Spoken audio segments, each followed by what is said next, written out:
Look out, NFL. He's back. Rashee Rice returns. What does that mean for this offense, and how fast did they get off to that start today on Locked On Chiefs? From the land of the free and the home of the Chiefs, this is the Locked On Chiefs podcast. Welcome in, Chiefs Kingdom. Thanks for making us your first listen here on Locked On Podcast Network, your team every single day. We appreciate you, and thank you to the everydayers that are here all the time with us. You know Matt Derrick if you're an everydayer. If you don't, well, then you probably haven't seen a Wednesday show before, so welcome. Matt Derrick at Chiefs Digest is our guest today, our man on the beat.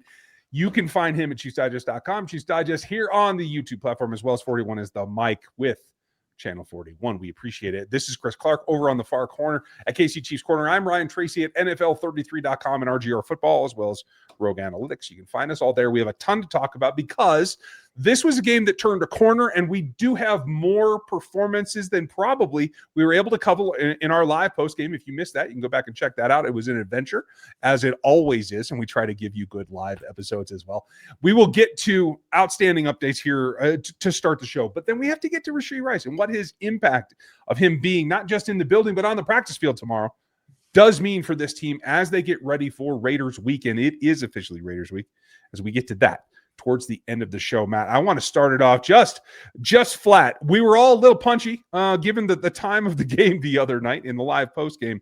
But upon reflection, it comes back to me a couple of guys that stood out. I wonder if there's anyone that raised that flag on further review for you.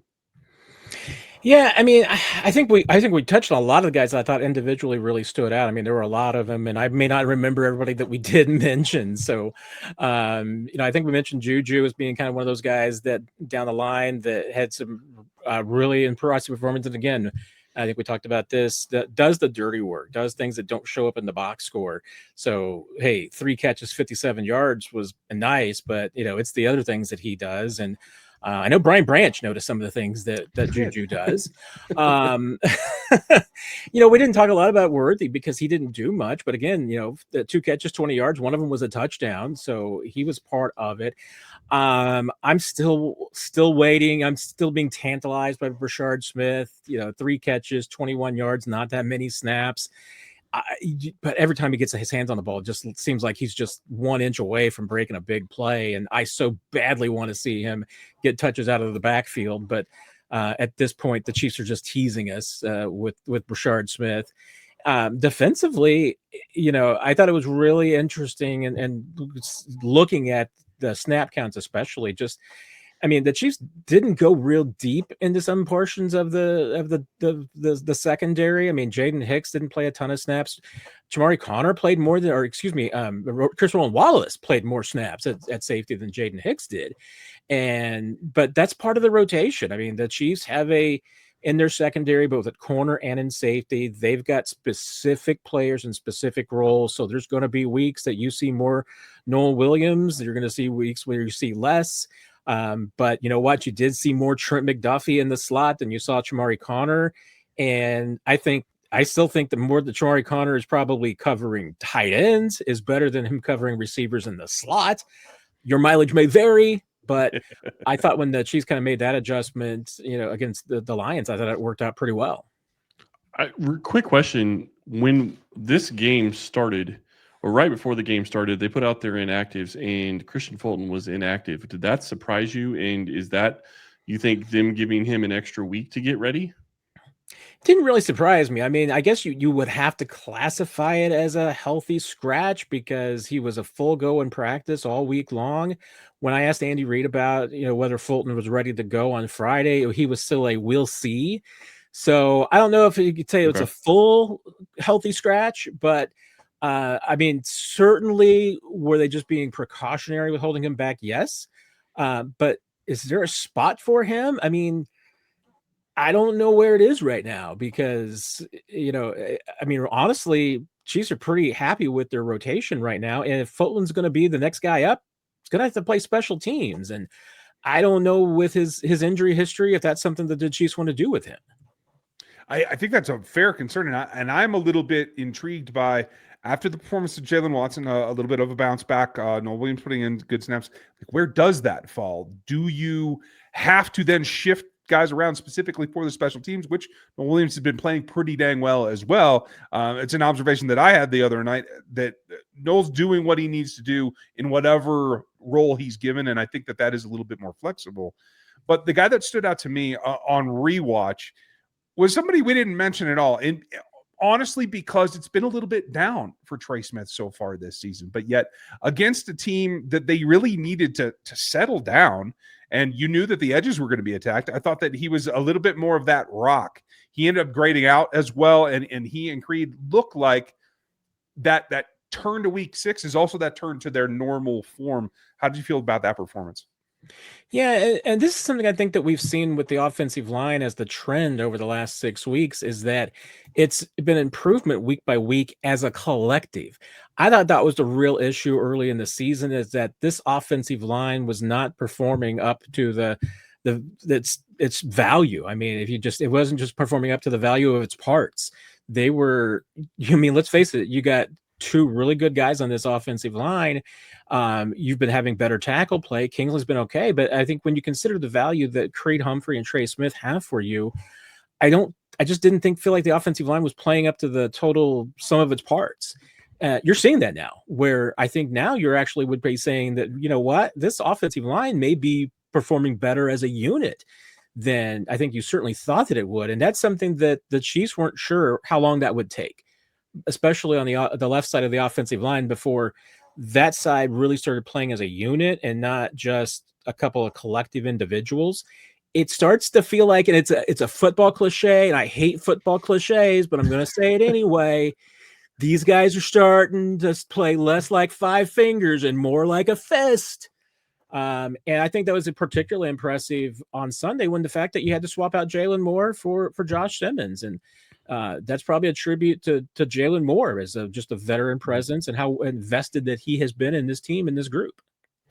I'm going to throw a little bit of a wrench, and we're still going to be talking about an update for week 6, but this isn't going to be Chiefs specific. But when you look at the entire NFL and how the AFC is going right now, Kansas City at 3-3 is in great position. The team that everybody wants to talk about in the Buffalo Bills have lost 2 back-to-back games against teams that, don't get me wrong, the Patriots are good, but losing to the Falcons on Monday Night Football, I mean, that's opening up a door for the Chiefs to still be in the race for the number 1 seed. And they still play the Bills once, they still play the Broncos twice, they play the Chargers. They're in control of their own destiny at this point before they get Rashee Rice back, which we're going to talk about in a second. Yeah, I mean, the fact that the pack has kind of come back to the Chiefs a little bit as the Chiefs have been getting better. I mean, that plays right in, I think, to what you want. And I don't know if the Chiefs aren't the favorite in the AFC. I don't know who is, because that's pretty much my point. Buffalo, you would say, is outside Kansas City, would be the next best team. And offensively, they're fine. Defensively, they're a mess. Yep. I mean, they're giving up 5.8 yards on the ground. That's not playoff defense. That's not going to get it done. And they've had a super easy schedule to this point. I mean, the best team that they've played is the Patriots. The second best is the Falcons. Thank you for mentioning that, because I saw your strength of schedule tweet, and I meant to mention that as well in this whole conversation. What are they, 240, around 242, and the Chiefs are like 533 or something like that? I mean, it's ridiculous. You can't even say that they've played good teams. Yeah, I mean, in the Chiefs' favor, of the teams that are 500 or better, the Chiefs have the best strength of schedule. The Colts haven't played anybody. We don't know really. I don't think we know who the Colts are. I don't know who the Steelers are for sure. I mean, you just look at these teams, and it's just like there's nobody that stands out as being the definitive challenger to the Chiefs other than the Bills, and the Bills don't look very good right now. No, and that's the problem. The Chiefs currently sit in 8th place. It is the Indianapolis Colts with the number 1 seed. If it starts tomorrow, that cannot and will not last. That's all I can tell you. What I can tell you is Rashee Rice is going to be back as of now, and we're talking about that next. I'm Cody Rourke from Locked On Broncos, and this episode is brought to you by Peloton. Peloton is shaping the future of fitness with the brand new Peloton Cross-Training Tread Plus, powered by Peloton IQ. This is Peloton's most advanced equipment yet, giving you real-time guidance and endless ways to move, whether you're running, lifting, or you're cross-training with your favorite instructors like Alex Toussaint. It's training reimagined to make your workout more personal. Peloton is built for breakthroughs with features that help you plan, stay motivated, and hit peak performance. You can let yourself run, lift, flex, and go while Peloton handles all the rest. Plus, Peloton IQ provides real-time strength coaching, tracking your progress and suggesting weights that challenge you so you can get stronger. Plus, the new movement tracking camera, it counts your reps and corrects your form in real time, making sure every rep is safer and smarter. So let yourself run, lift, flex, push, and go. Explore the new Peloton Cross-Training Tread Plus at onepeloton.com. All season is here, and FanDuel has an offer you don't want to miss. Right now, new customers can bet just $5 and you're in business. You can get $300 in bonus bets if you win. That's right. Pick a bet, put down $5, and if it hits, you'll unlock $300 in bonus bets to use across their app. It's super simple. And if you know your first one, it helps you get on a roll. Without a doubt, it makes watching football even more exciting when you've got a little something riding on the action, when you're involved. It's not just for the casual fan, but if you love diving into the stats, FanDuel makes that game day experience that much more. You got to get into it. So what are you waiting for? Visit FanDuel.com or download the FanDuel app today and get started. It's at FanDuel. We've been waiting for this day for quite a while. And it is at this point on Wednesday when we should see Rashee Rice back on a field near you, if you happen to be in Kansas City. Just saying that. If not, I think what we have to look at, Matt, is there was a step up. And I equate part of Rashee Rice's ability to be in meeting rooms and be in the building as part of what we've seen the last couple of weeks with the increased attention to what the actual receivers are doing, not the pressure that's on Mahomes or him delivering the ball or his scramble ability, et cetera, et cetera, et cetera. But now that's ready to go up yet another notch. And first and foremost, what does Rashee Rice back on the field mean for the other receivers in terms of what they do intensity-wise, how they go about their business, and what they should be trying to take their game to? Yeah, that's going to be really interesting, because Andy Reid, when we talked to him on Monday, it said they hadn't given out the game plan yet. They were still finishing it and what it was going to be like and, what was going to be Rice's role this week. And, I think we talked about it after the game. I mean, the Chiefs are not in a situation where they have to rush Rashee Rice back. They can bring him back at his own pace and his own speed. They're pretty good situation right now. I was a little bit surprised that they went ahead and made the move of at least clearing his roster spot by moving on from Jason Brownlee, not having him in the building right now. We'll see if there's an opportunity to bring him back on the practice squad if they want to. But I was a little bit surprised they made that move so quickly. But that was the logical move. And it seemed like that Brownlee was going to be the odd man out there. But they don't have to move quickly with this. They can ease him back in. Now, I think the thing is that Rice may force himself into the game plan more and more, just depending on how well he plays. But hey, there's probably bound to be a little bit of rustiness. He's been off for 6 weeks. And Andy Reid mentioned he's been working like crazy during these 6 weeks off. They know what kind of shape he's in because he's been in the building, been in meetings. During the last few weeks when he's been able to be with the team, he's not been allowed to be on the field, so hasn't been doing any football activities. That will change this week. Changes on Wednesday. He should be out there at practice. We'll get our first look and see what's going on with him. And also remember the Chiefs are kind of in mid-season mode, so that might also impact a little bit of how they start working Rice in because even last week, and now last week was probably a little bit different because of the Monday night game, but the Chiefs did light, no helmets, no pads on both Wednesday and Thursday. That's normally a Wednesday in, mid-season form. But if they did the same thing this week for any reason, you're talking about really no pads, no helmets for Rice on, Wednesday and Thursday. I mean, that's a little bit of your ramp up time. So I'll be interested to see what kind of practice this team has on Thursday. That might go a long way towards at least kind of giving me a clue about how ready Rice is because he might not take his first hit until he's on the field on Sunday. It's going to be real interesting, and I love the fact that he's back. And it's funny because I saw Xavier Worthy tweet out earlier today, 1 + 4 = 5. Kind of funny how that works with this receiving core. But what I love about this is you're right. They don't have to rush him back. They don't have to get him out there and give him wide receiver 1 snaps. He doesn't have to play 60 snaps in this game. He could come in and play 20 to 30 snaps. Maybe you get him, 5 to 10 touches. Maybe it's even less than that. But you get him going and you get him ready for whatever plan you have over the next couple of weeks. But the better part is you play against a Raiders team where you absolutely, I don't think, need Rashee Rice to be heavily involved in this game plan to feel like you could win against the Raiders. Then you face off against the Commanders the week after that, and then you face the Buffalo Bills after that. So you have games you can ramp him up and you can have him ready for that Bills game. But then after the Bills game, you have a bye and you can, readjust and do whatever you need to after that. Yeah, and you may one of you guys may have this number. I was trying to bring it up because if I'm not mistaken, I think that the Chiefs just came off having one of their lowest percentages of 11 personnel during the week against the Lions, which is kind of ironic. Yeah, Kelsey played 70%, and I think Gray played 75%. So yeah, I mean, it's a little ironic, considering that you're now going to be thinking to yourself, well, you want to be 11 personnel all day long with 1, 4, and 5 out there. So maybe you're just not giving the Raiders a lot of scouted looks to see.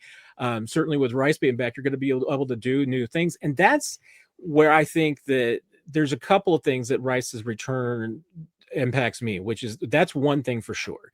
The Chiefs, I mean, it's not going to be a brand new offense, but there's going to be new wrinkles that they haven't shown during the first week of the 6 weeks of the season. So defenses are going to have to deal with that. They're going to have to now go back and look at a lot of Rice film from the past, which remember, they don't have any really from last year for a couple of games. But you're going to have to go back to school a little bit and kind of project what the Chiefs are going to do. So there's going to be some new wrinkles, and there's also just going to be some new wrinkles too, I think, as far as the Chiefs working in more guys after the bye week, because that's going to be the natural time for some of the rookies that you've been bringing along slowly. And the guy I'm looking at on offense, obviously, Rashard Smith. I mean, if all of a sudden you've got an offense where you got 2 guys like that, like Rice and Smith, that you're injecting into this offense that teams have not seen all season, I just think there's a lot of wrinkles that you can throw at people. And that's why, I mean, if this Chiefs offense can continue to keep the momentum and the chemistry and the connections that they've had starting to build over the last 3 weeks, if they can keep that together and just multiply it with Rice, and like I said, even a little bit more of Rashard Smith getting involved, this offense, I mean, I don't think it's unfair to compare it to like 2018, 19, and 20. I mean, I think you can already see the distribution being there because we're talking about Patrick Mahomes getting 9, 10 targets, guys targeted every single week. That used to be the par for the course. Ryan, and they need to do it again. Yeah, Ryan, I know you hate this, but I really want to see Rice, Worthy, Brown, Thornton, and Rashard Smith on the field all at once. Oh, that sounds terrible. I know that takes the tight end off the field, but I just want to see that at Juju wants to know when you're going to put him on the field. Yeah, right. Yeah. With Rashee Rice. You want to be multiple? Let's be multiple. It's a good week to go take that on. You might as well throw some things at the Raiders because you just might as well throw some things at the Raiders. What will it look like? And does Tyquan Thornton still stay in that mix? That's next.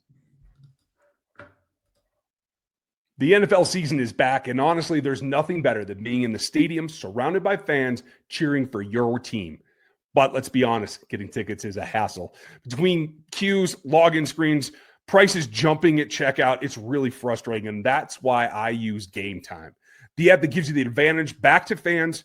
Game Time is fast, easy, and backed by the Game Time guarantee. You'll always get 100% authentic tickets delivered every time at the best price, plus all the fees are included, so the price you see is the price you pay. I pull up Game Time anytime to get a couple of taps. I get amazing deals. I get to see where my seat is. I get to see my favorite NFL games for as low as $100. You can too. Download the Game Time app, create an account, and use the code LOCKEDONNFL for $20 off of your first purchase. Terms apply, but again, that's promo code LOCKEDONFL for $20 off. Swipe, tap, ticket, go. Download Game Time today. I'm really looking forward to what we're going to get there. You can find more about it on NFL 33, on RGR Football, on Chiefs Digest with Matt, or KC Chiefs Corner with Chris.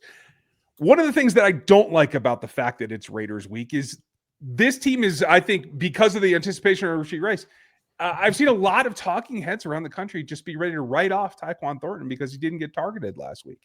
I would argue they didn't have to target him, and that's why they let it settle down. I don't think there's any reason with Rashee Rice's return, Matt, that Tyquan Thornton won't be on the field. It will be less. Everyone will see a little bit less share. That makes perfect sense.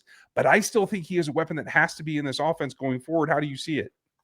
Yeah, I mean, it'll be interesting because, I mean, Rashee Rice has done some of his best work as a slot receiver. So in that sense, you would probably think that maybe it's going to be Juju that maybe misses out the most. I mean, you're still going to try and find a way to get the other guys out there on the field. But hey, if Rice ends up taking some of the spots at the X receiver outside, that's going to affect Tyquan because the other side is more than likely going to be Worthy. So when whomever Worthy is going to be on the outside in one situation, it's just going to be who's going to be on the outside and who's going to be on the inside. Rice can go back and forth inside. I mean, Juju can a little bit too. Hollywood can do the same thing. Tyquan, for the most part, is going to be an outside guy. So that's the one thing I think that his snaps can be impacted the most because he's got the least flexibility. But like you said, I mean, there's still going to be opportunities for him. There are going to be packages specifically designed for Tyquan Thornton because there's going to be plays where the Chiefs want to take some deep shots. And when they want to go deep, that if their intention is to go deep on a play, Tyquan and Xavier are going to be the two guys that they want there on the field.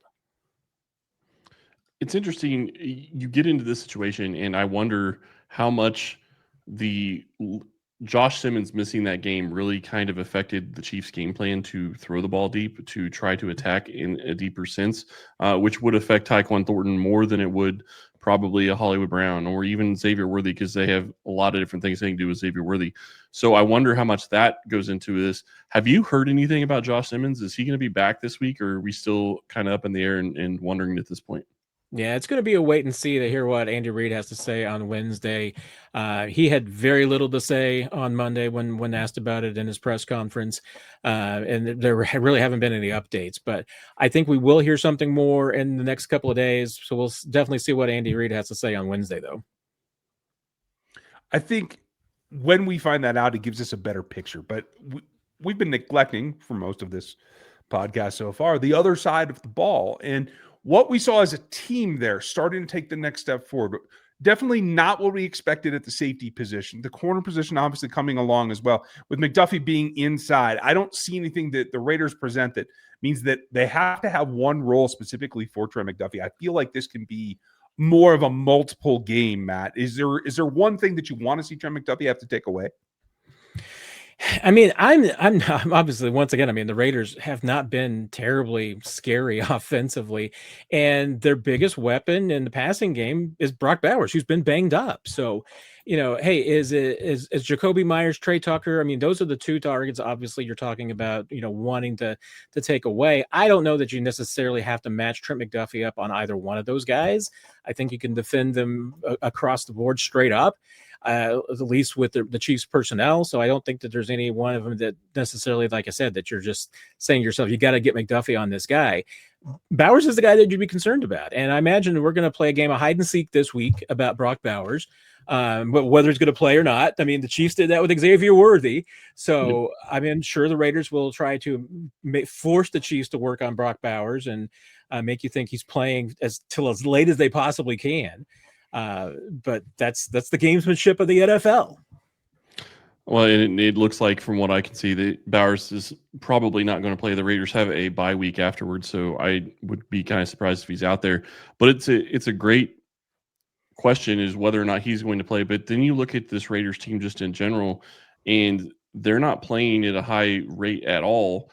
And this is one of those games where you have to at least have a little bit of concern, based on the way that this season has gone so far, that the Chiefs are going to play down to the level of competition that they're playing against, because they have at times done that. Do you think that they've started to turn the corner in that sense, and the return of Rice is going to help that, Matt? I mean, you would hope so that because the Chiefs have at least shown some tendencies, at least so far this season, to put bad teams down. Obviously, they've had some tough battles, and there's some of their toughest games, obviously, against good teams, which is normal to be expected.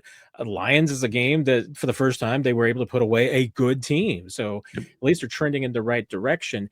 I think the one strength and weakness that matches up, that's maybe a concern, is that the reason why the Raiders have really been struggling is because they give the football away like it's candy on Halloween. And taking away the football has not been the strength of the Chiefs defense. I mean, they've got a lot of other strengths, but they haven't just been a turnover machine. They just tend to stop people. So that can still be the way you beat the Raiders. It's just that you choke the engine, you stop the run game. And if you stop the run game, Geno Smith is not going to have a good afternoon. I mean, they have to depend on that run game to get anything going on the passing side of things. But you got to turn him over. If the Chiefs go into this and they don't get any turnovers against the Raiders, I'm going to think it's the Raiders got a chance to at least keep it close and see what happens. If they can get 3 or 4 turnovers, Chiefs run away with this game easily.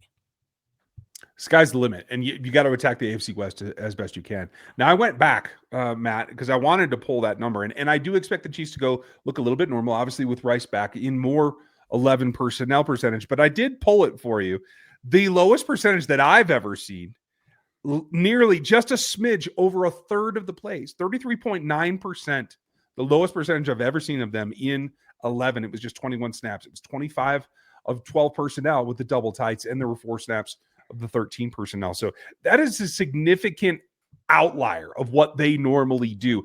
I think it's right back to normal with 11 being the predominant personnel package. Do you think that happens, or is this a trend? Yeah, I think that, and coupled with like what Chris talked about, were there some adjustments because of not having Josh Simmons in the game? Quite possibly. But I think there were probably just a different game plan anyway, because the strength of the Lions defense is their front 4 and being able to get pressure on the quarterback.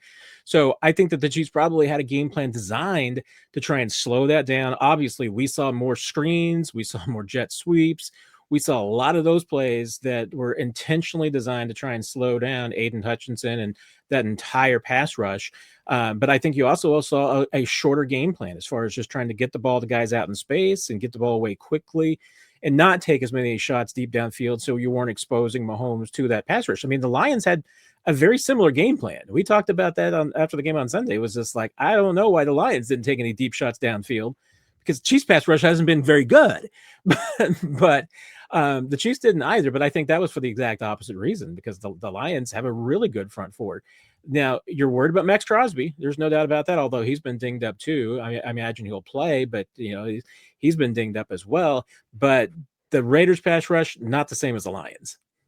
I have to ask, Matt, when you look at this and you look at how Kansas City's played so far, do you think Andy Reid has started to maybe change a little bit or adapt? Or do you think it's just he was trying to get them over the hump of where they were?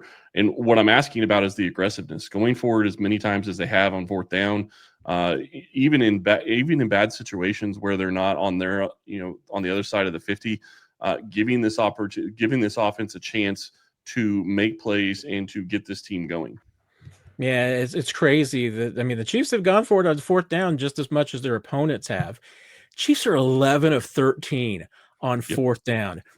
Their defense it only gives it up 4 of 13. I mean, that's one of the best 4th down defenses in the league and the best 4th down offense in the league. I think but here's the thing, is that I think that Andy Reid still chooses his moments.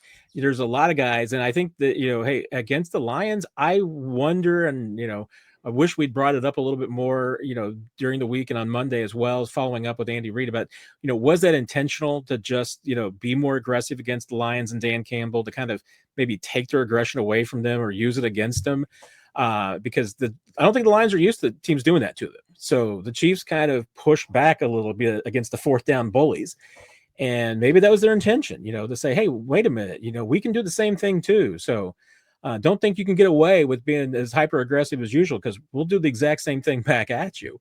But Reid seems like he's been taking his moments. Certainly it seems like they're more likely to go for it on 4th down at home than they are on the road. They're more likely to go for it in just certain situations. There's some coaches, obviously, it doesn't matter the situation. Dan Campbell's one of those guys. It's 4th and short. He's going to go for it. Andy's not that position. And hey, is Harrison Butker a factor too? I can't rule that out. That maybe there's been a few times that they've gone for it on 4th down simply because they're not where they in a position where they want to punt. But I mean, Andy Reid's going to tell you they have 100% faith in Harrison Butker, but do they?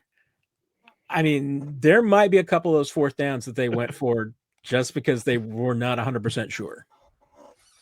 I, for one, think that that's a trend that we might see continue, but we're going to have to see how it goes with Raiders week. Tomorrow, we will break it down, get some inside information. Friday, we'll prep you for that game and post-game on a normal time frame, Matt, not in the middle of the night. We will have Matt back with us for our post-game live, as we always do. Thanks for the time today, Matt, and keeping us straight on the path. I don't know what we're going to do with a noon kickoff. I mean, that's just crazy. So we're all going to be almost home by when daylight. We might have dinner. Who knows? Folks, we hope that you'll join us at least for that part. Dinner's on your own, but we're going to get there for you. Make sure that you like, sub, hit the bell. Check out Chiefs Digest. Check out KC Chiefs Corner, NFL 33, and RGR Football. We very much appreciate you. The squad shows have started. You're going to see more of them. It's a whole different crew, but you'll see me and Chris very, very often. Thanks for your time when checking those out. Appreciate you. Have a great one, and we'll talk to you tomorrow.